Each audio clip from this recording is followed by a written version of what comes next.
Hello student, आज जो हमारा टॉपिक है वो फ्रेंच फैक्ट्रीज इन इंडिया के ऊपर है। इससे प्रीवियस वाले क्लासेस में हमने क्या क्या पढ़ लिया उसको थोड़ा समराइज करते हैं। हमने देखा कि फर्स्ट जो यूरोपियन पावर है इंडिया में कब आते हैं, कौन आते हैं? पोर्तुगीज। सेकंड कौन आते हैं? तो सेकंड हमने देखा डच। थर्ड कौन आते हैं? ब्रिटिश, इंग्लिश है ना, इंग्लैंड है ना। फोर्थ कौन आते हैं? फ्रांस।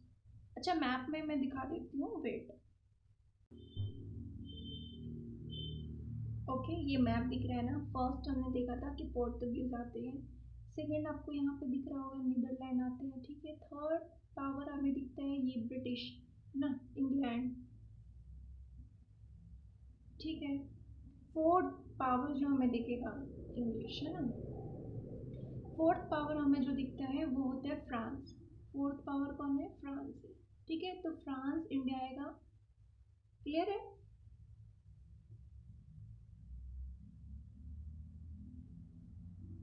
सबसे पहले हमने देखा था कि पोर्तुगीज जो आते हैं वो कब आते हैं? पोर्तुगीज जब आते हैं तो हम देखते हैं 1498 में। 1498 में कौन आते हैं? वास्को डी गामा, ठीक है। सेकंड पावर कौन है? डच। सेकंड पावर कौन आते हैं? डच। कब आते हैं? 1605। हमने देखा था डच कैसे हैं, मासूम है, तो मसूलीपट्टनम में चले जाते हैं, बेचारा आराम से रहते हैं वहाँ पे। थर्ड पावर जो आता है वो है ब्रिटिश, मतलब इंग्लैंड। थर्ड पावर कौन है? इंग्लिश है ना। ये सबसे पहले आएंगे जॉन्स माइल्डन हॉल, तो इनका नाम लिख लो, JOHNMILDEN,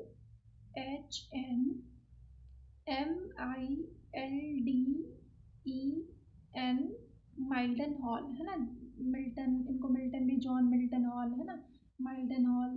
तो ये आते हैं, ये लैंड रूट से आएंगे, ये लैंड रूट से आते हैं, ऐसे इंडिया पहुंचते हैं। क्योंकि उनको डर है कि अगर मैं यहाँ से गया, ब्रिटिशर को, ये इंग्लिश को डर है कि अगर मैं इधर से गया ना कूटूंगा ना, ये मुझे दोनों मिलकर के कूटेंगे, इसलिए ये यहाँ से लैंड रूट से आते हैं। और हमने देखा था कि जहांगीर के दरबार में, फिर इसके बाद हम देखेंगे कि विलियम हॉकिन आएंगे, कैप्टन विलियम हॉकिन आएंगे, और फिर हम देखते हैं कि सर थॉमस रॉय आएंगे। यहाँ तक क्लियर है।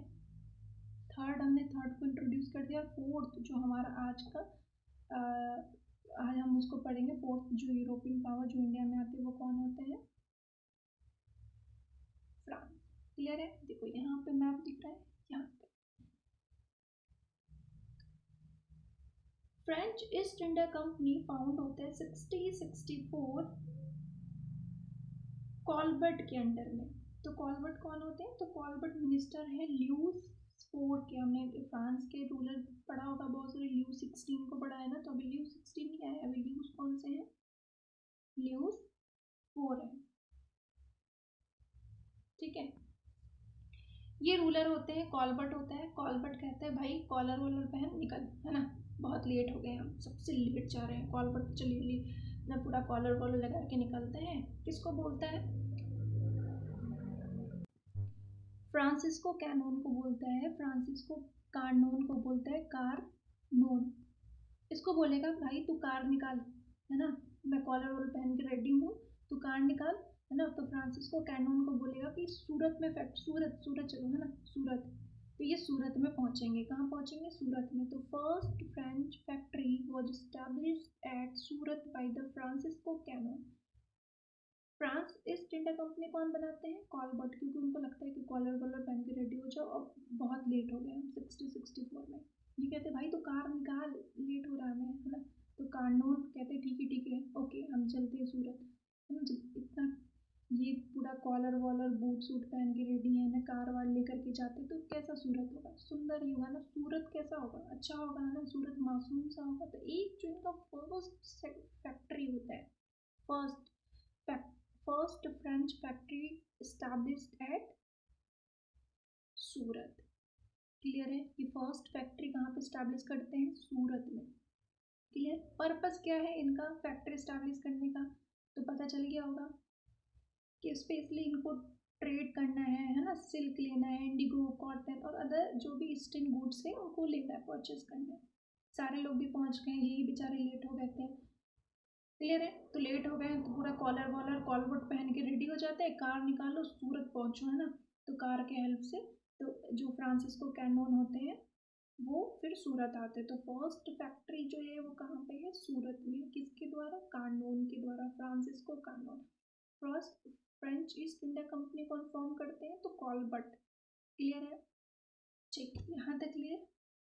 चलो अपने नोट्स पे देखते हैं। तो हमने देख लिया कि जो कॉलबट है ना, फ्रेंच ईस्ट इंडिया कंपनी को स्टैब्लिश कर चुके हैं। और कैनोन, कैनोन क्या करते हैं?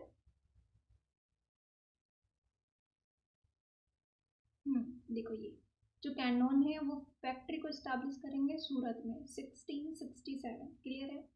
चलो और भी इनके बहुत सारे सेंटर को हम पढ़ेंगे, लेकिन जो French factory in India receive under the, अब देखो क्या होता है ना, इस टाइम पे थोड़ा सा फ्रांस में डिक्लाइन पे होगा, मतलब एक थोड़ी सी स्टेबिलिटी मिलती है ना, कि स्टेबिलिटी भी नहीं कह सकते, बट हम कह सकते हैं कि एक ठहराव थोड़ा होता है कुछ टाइम पीरियड के लिए, फ्रांस के लिए ठहराव सा होता है।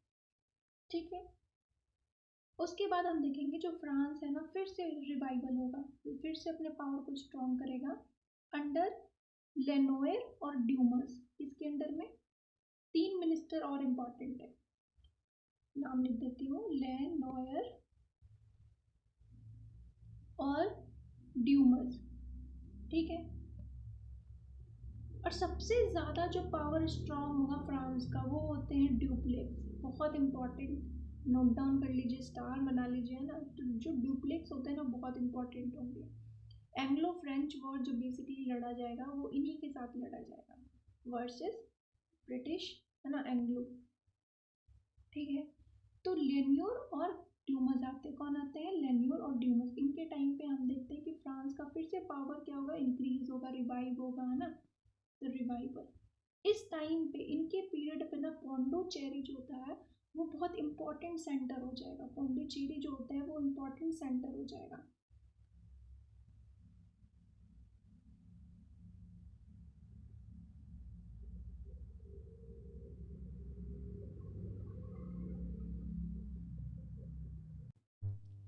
यहाँ पे आप नोट कीजिए, अंडर लेनोयर एंड ड्यूमस, ड्यूमस के टाइम पे हम टाइम पीरियड सेम जो बाजीराव का टाइम पीरियड है ना, 70-20 से लेकर के 40 तक का इनकी पीरियड रहेगा। और इनके पीरियड पे हम देखते हैं ना पौंडीचेरी हेडक्वार्टर बन जाता है। कौन सा? पौंडीचेरी। हम इसको देखेंगे मैप में भी, अभी नोट डाउन करते जाओ, पौंडीचेरी। ठीक है, जिसको माही, इस वाले एरिया है ना माही, यहाँ पे पौंडीचेरी में माही है, तो माही वाले एरिया पे इनका कंट्रोल हो जाता है। क्लियर है? फिर यमन, दूसरा कौन सा एरिया होता है? यनम, यनम, यनम होता है। ठीक है, और करिकल, तीसरा जो एरिया है वो है करिकल। ये 3 मेजर सेंटर या 3 मेजर इंपॉर्टेंट सेंटर कंट्रोल हो जाता है किसके पीरियड पे? अंडर द लेन्योर और ड्यूमस के टाइम पे। इनका जो टाइम पीरियड होता है 70-20 से लेकर के 40 तक का होता है। ठीक है, उसके बाद आते हैं ड्यूप्लेक्स, और ड्यूप्लेक्स तो बहुत इंपॉर्टेंट है ना। इनको तो रिवाइवल जो पीक कहा जाता है ना इनके टाइम पे, बहुत फ्रांस को लगता है कि अब जो रूल करेगा, जो मेजर 4 पावर आया है उसमें से जो रूल करेगा वो फ्रांस है। ड्यूप्लेक्स के टाइम पे ऐसा लगने लगा था, बट हम देखते हैं कि एंग्लो फ्रेंच वॉर में ये हार जाते हैं बाद में। फ्रेंच जो पावर है वो डिफीट हो जाएगी, हार जाएगी। तो ड्यूप्लेक्स को बहुत इंपॉर्टेंट पर्सनालिटी माना जाता है। इनके टाइम पे ऐसा लगता है कि नहीं, कुछ तो लगता है फ्रांस ही रूल कर पाएगा, फ्रांस ही मेजर पावर, स्ट्रॉन्ग पावर निकल के आया है। क्लियर?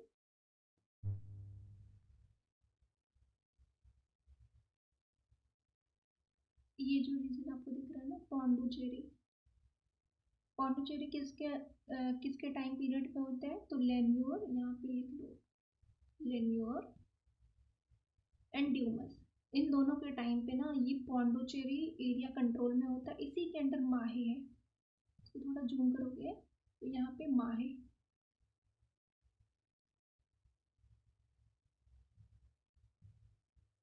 ठीक है, ये माहे, माहे एरिया को ये पूरी तरह से कंट्रोल कर लेते हैं। दूसरा सेंटर मैंने क्या बताया था आपको? यनम, तो ये आंध्र प्रदेश के कोस्ट पे। तो एक मिनट,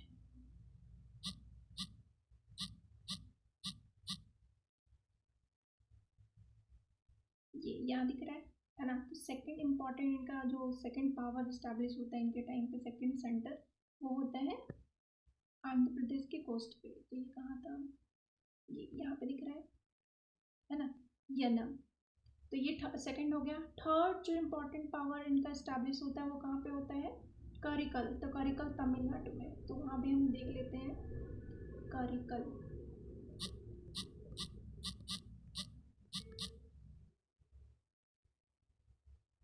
ये तमिलनाडु है ना।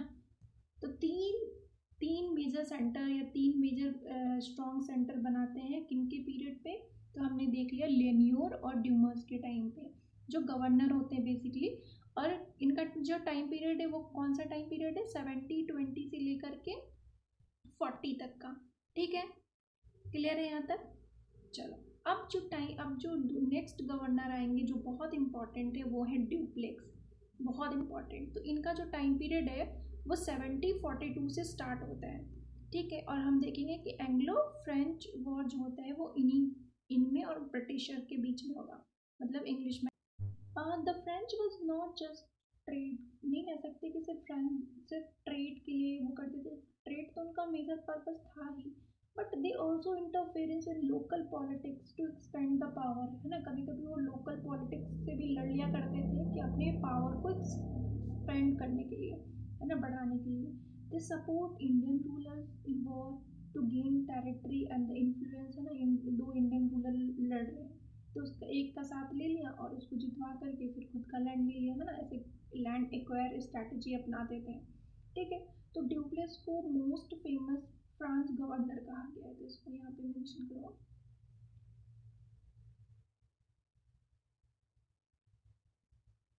ड्यूप्लेक्स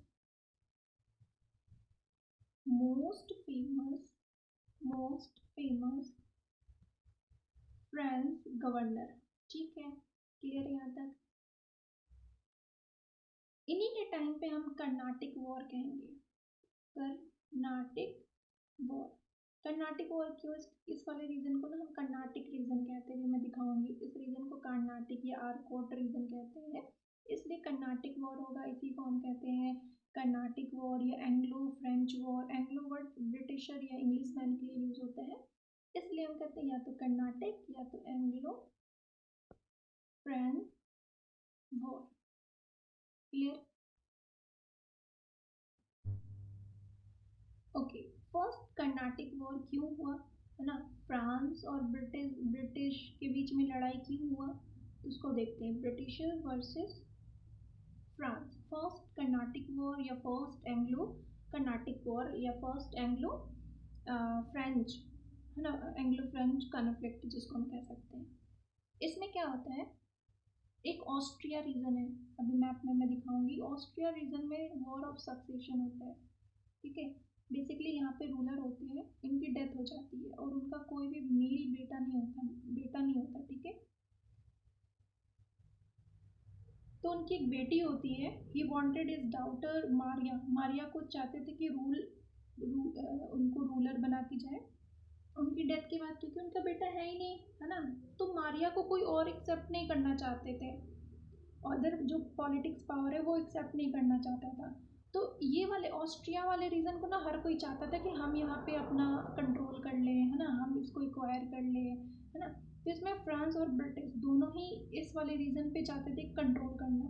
इस वजह से यहाँ पे वॉर ऑफ ऑस्ट्रिया सक्सेशन होता है। तो यहाँ पे मैं लिख देती हूँ, अभी मैं मैप में दिखाऊंगी भी कि वॉर, यहाँ पे लिखो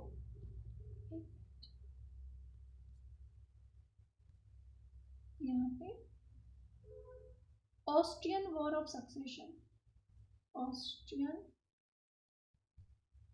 सक्सेशन होता है। ठीक है, कि रूलर, क्योंकि रूलर की जो डेथ हो चुकी है ना, रूलर होते हैं तुम्हारे चार्ल्स 6 होते हैं, शायद चार्ल्स 6 होते हैं। ठीक है, तो चार्ल्स 6 होते हैं और इनका कोई बेटा नहीं होता है। तो अब इनकी बेटी होती है जिनका नाम है मारिया। मारिया को रूलर बनना है, बट उनको अदर पावर जो है वो एक्सेप्ट नहीं कर रहा है कि मारिया लड़की है ना, लड़की को रूलर बनने के लिए कौन एक्सेप्ट करता है, कोई नहीं करता, है ना।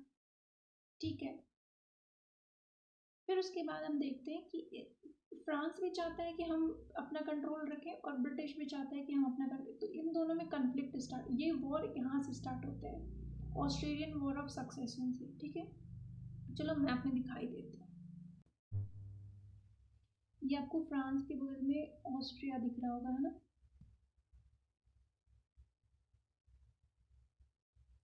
ये फ्रांस है, ये ग्रेट ब्रिटेन है ना, ये ऑस्ट्रिया।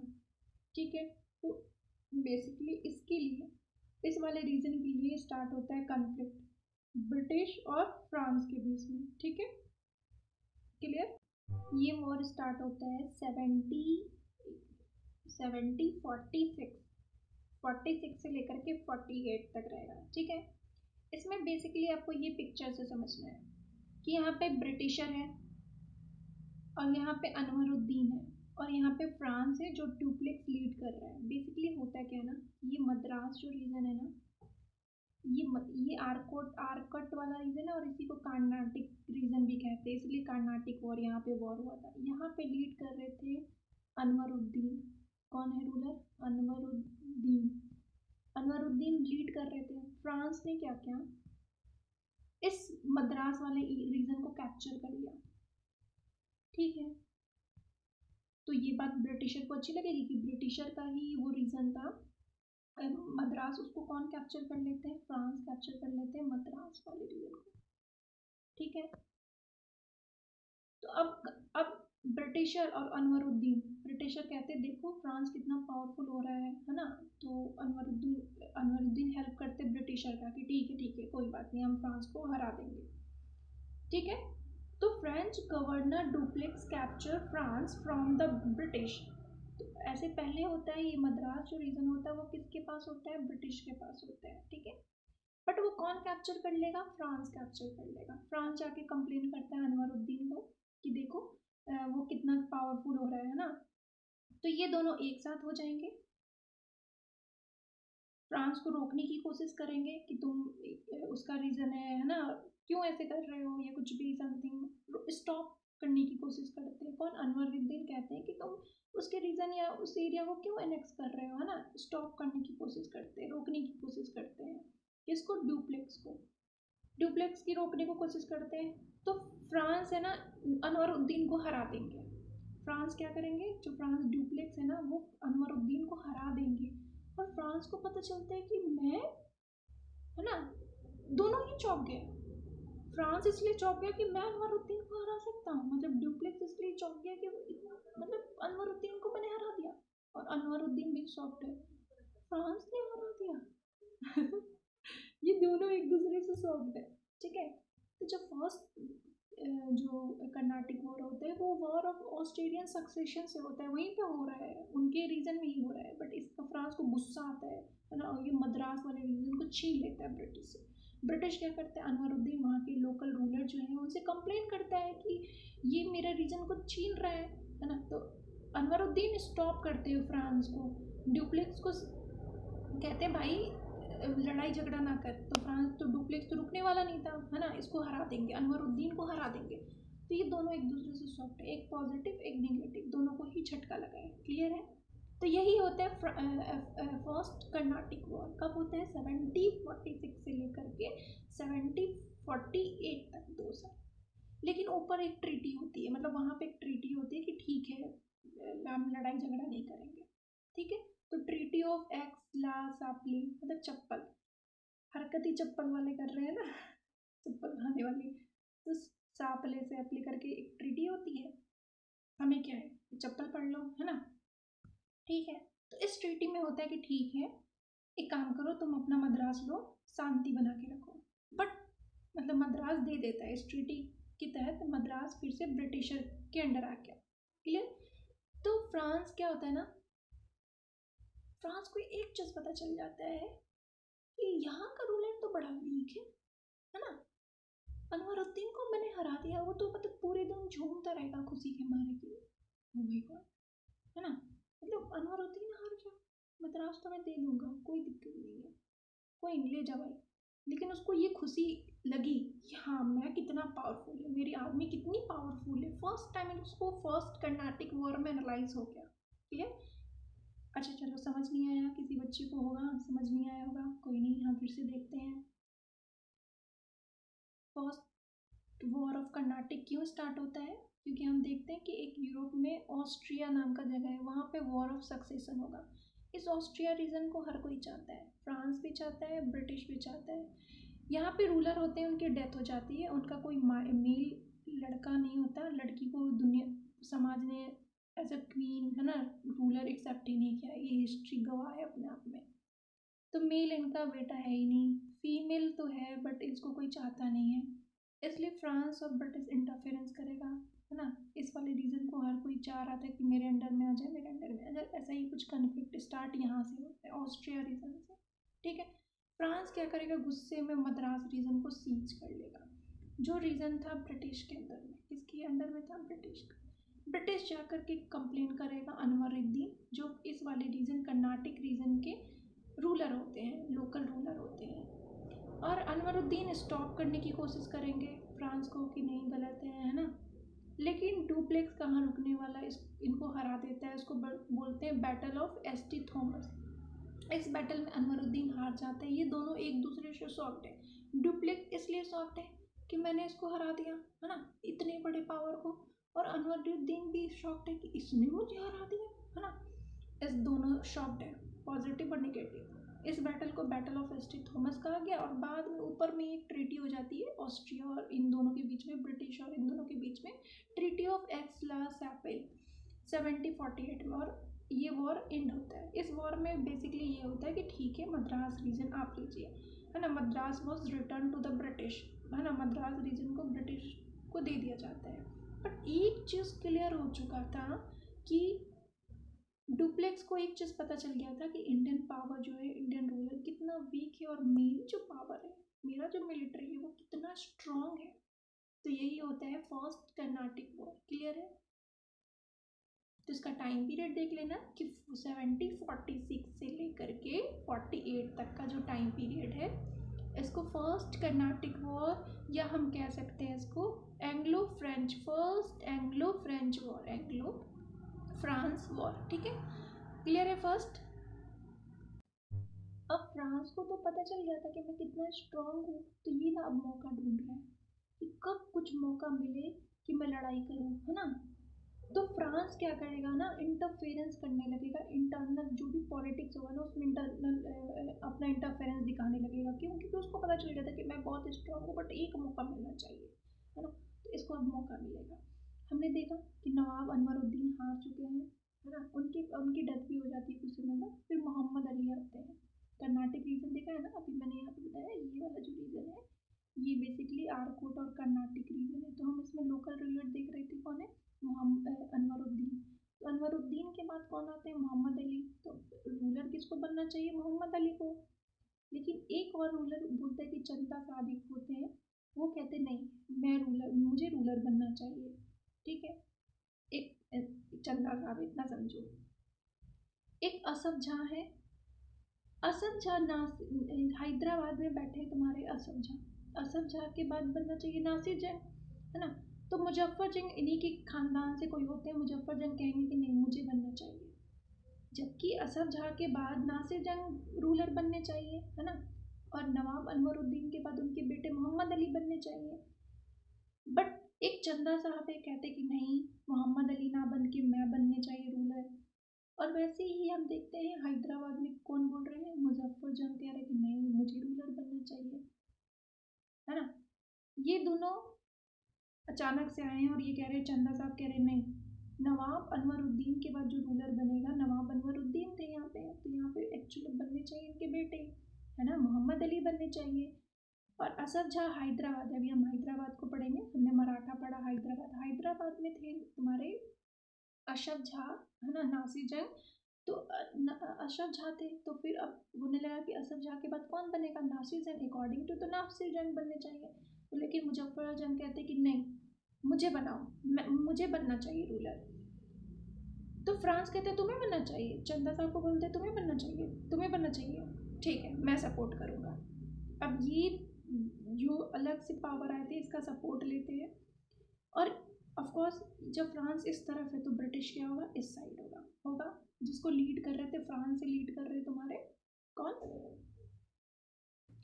स्टार्टिंग में तो हमें कौन जीतते हुए दिखेंगे, फ्रांस, डुप्लेक्स जीत जाता है स्टार्टिंग में, हमें फ्रांस जीतते हुए नजर आता है, ठीक है। बट अब एंट्री होगी रॉबर्ट क्लाइव की, किसकी होगी एंट्री, रॉबर्ट क्लाइव की। तो रॉबर्ट क्लाइव एंट्री लेंगे, है ना, और वो आएंगे और उस ये वाले रीजन को कंट्रोल में कर लेंगे। रॉबर्ट क्लाइव आते हैं और इस रीजन को कंट्रोल कर लेंगे।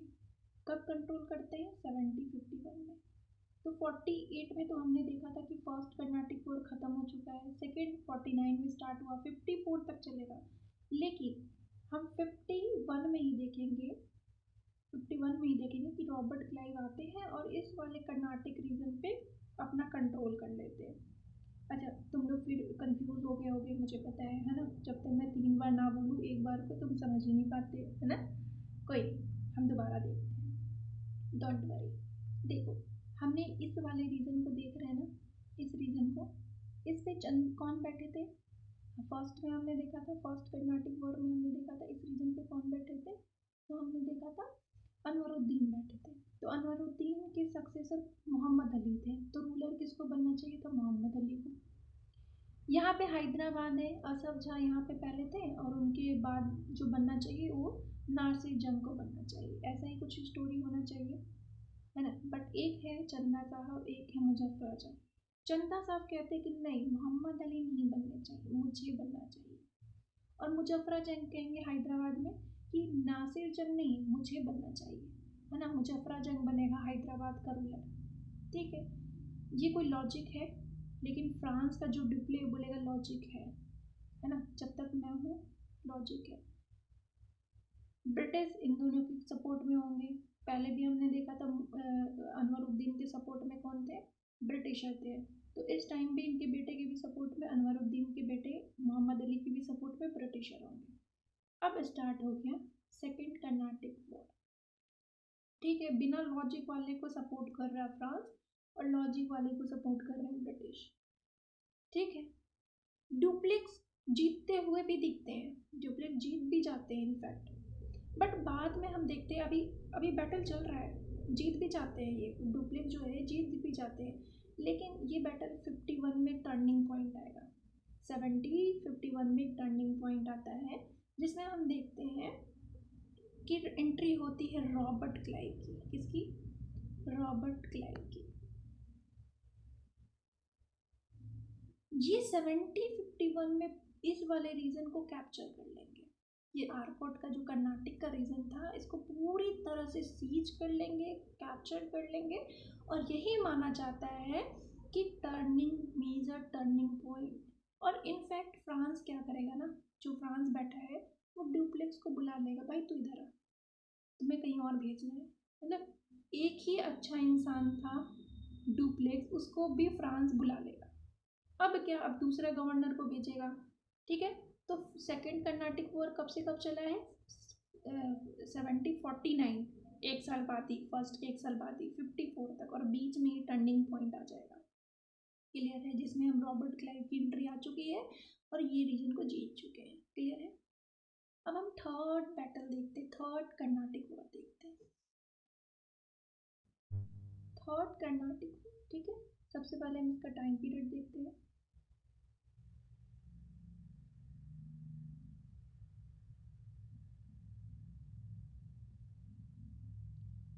1758 से लेकर के ये चलेगा 63 तक, ठीक है। 1758 से लेकर के 63 तक चलता है, क्लियर है।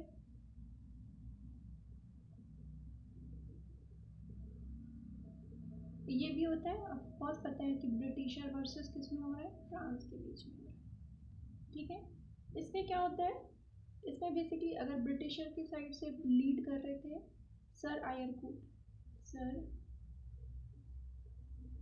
आयरकूट, ठीक है। और इससे इस साइड से कौन लीड कर रहे थे, काउंटी डी वैली, क्लियर हो गया। इसमें कौन कौन जीत जाएंगे? तो ऑफ कोर्स ब्रिटिशर जीत जाते हैं और काउंटी दिलेली जो फ्रांस से लीड कर रहे थे वो हार जाएंगे, डिफीट हो जाएंगे। ठीक है, इसको थोड़ा सा पिक्चर्स के थ्रू समझते हैं। यहाँ पे अंडर आयर कूट के अंडर है, ये ब्रिटिशर हैं और फ्रांस के कौन अभी गवर्नर है? तो काउंटी डी लेली। ठीक है, इसी को बैटल ऑफ वांडीवास कहा जाता है। इसमें कौन जीतते हैं?